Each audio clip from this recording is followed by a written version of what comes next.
How do you decide what's next, though? And I know a couple of businesses and a lot of businesses look at their company after a few months of it being, after they've started it for a few months, they look at it and they say, but my company's grown in ways that I've never expected it to grow. It's grown in ways or avenues that you wouldn't have asked me 5 months ago if my company would be here, I would have said no. So how do you decide what's next, and how do you decide where to take your company, bearing in mind you've got your bare building blocks of what you want to do, who you are, and your skill sets? That's the hard one. That's a really, really hard one. And the answer has to be in phases. So in the first 3 years of business, what I've found so far is you've got to be more flexible. Have that plan, know kind of where you're going to go, but also say yes to more opportunities that don't necessarily seem logical. The problem with that is, and I've made this mistake, it's a few of the ripped t-shirts I have in my closet. I've made this mistake so many times, to be seduced by opportunity. So in the first 3 years, it's all about the money, right? You've got to get the money in, you've got to get the cash flow up, you've got to be liquid, you've got to make a profit if you possibly can, just finding your feet. So you kind of get, if there's an opportunity, you get seduced by it. But that is very often exiting your business through a wrong direction door. It seems really cool, and it seems like that's the way it's going to be. And it seems like the friction to get there is so much less. What's happening, because it's the wrong direction door, your entire business team's resources focus now has to focus on this one thing, even if you were going there. So then it's a split effort, and it's not sustainable. It's good to go and test, but the lesson you learn over time, that's what I'm saying, it should be a phased approach. So after the first 3 years, you kind of, made your mistakes, found a little bit of your core purpose, know who you are, know the business, etc. And you become better at saying no.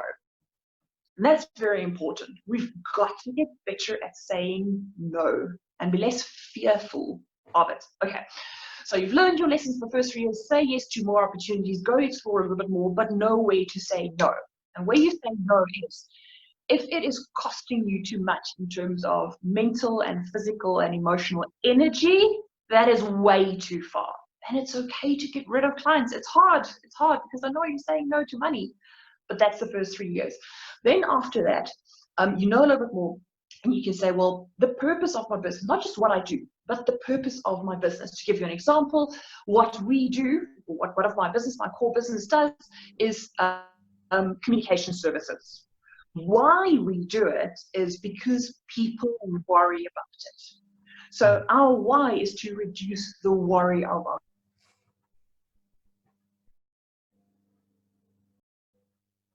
clients. The why, how these communication services. So if my why, the purpose of my business, is disconnected a little bit from what I do, then I'm also more flexible. Then it says we want to create worry-free environments for our clients.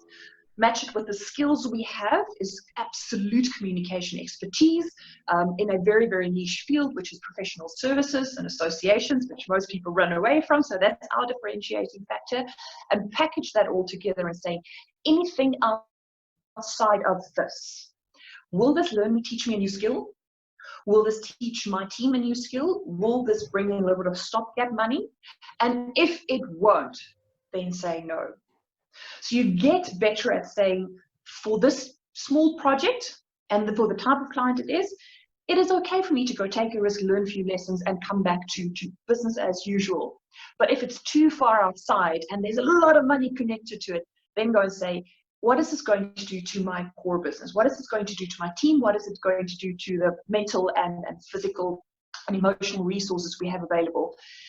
Is the cost of the opportunity too much, or can we attempt it? And you've got to balance it. And that is a never-ending battle. You never have the right answer. You take risks, you wear a t-shirt, you rip another t-shirt, you learn the lessons, you have a few more wrinkles, and then you go along and you use those lessons for the next opportunity that comes along.